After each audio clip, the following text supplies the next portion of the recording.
Bonjour, je suis Sylvie Bagro, je suis décoratrice architecte d'intérieur. Donc aujourd'hui, j'aimerais vous parler du vintage.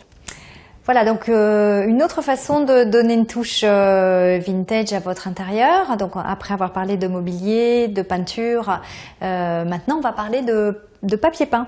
Donc le papier peint, c'est quelque chose qui est vraiment dans la tendance depuis quelques temps maintenant. Donc l'idéal, c'est de choisir évidemment un papier peint qui a des motifs qui vous rappellent les années 50 ou les années 60, donc ou les années 70 évidemment. Donc là, dans ce cas, c'est un motif avec des grandes fleurs, donc ça a un petit côté pop, un petit côté rappel des années 70.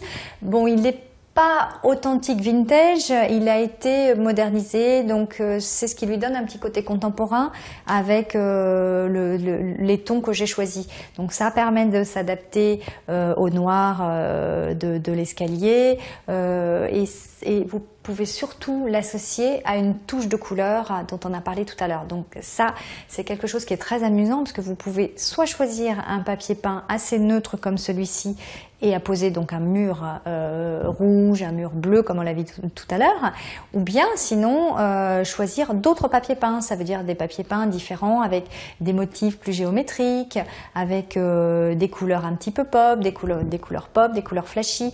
Donc en fait, vous avez une vraie liberté dans le choix de votre ambiance. Voilà, donc je vous ai donné tous les conseils pour réussir votre intérieur et pour réussir à donner une touche vintage chez vous. Donc je vous les rappelle, donc le choix du mobilier, donc vintage ou contemporain avec un esprit vintage, un choix de couleur donc qui s'adapte et à votre intérieur et qui vous rappelle donc cette époque, et également les papiers peints. Voilà, ce qui est très important également, c'est de ne pas oublier les luminaires, puisque ça aussi c'est très important. Vous pouvez trouver beaucoup de modèles en chinant qui sont des modèles industriels ou qui sont des modèles un petit peu plus vintage, plus des années 50, un petit peu plus grand public et moins type industriel. Et vous pouvez également trouver dans les boutiques aujourd'hui beaucoup de luminaires qui sont inspirés des formes et des matériaux des années 50, 60, 70. Voilà, donc amusez-vous.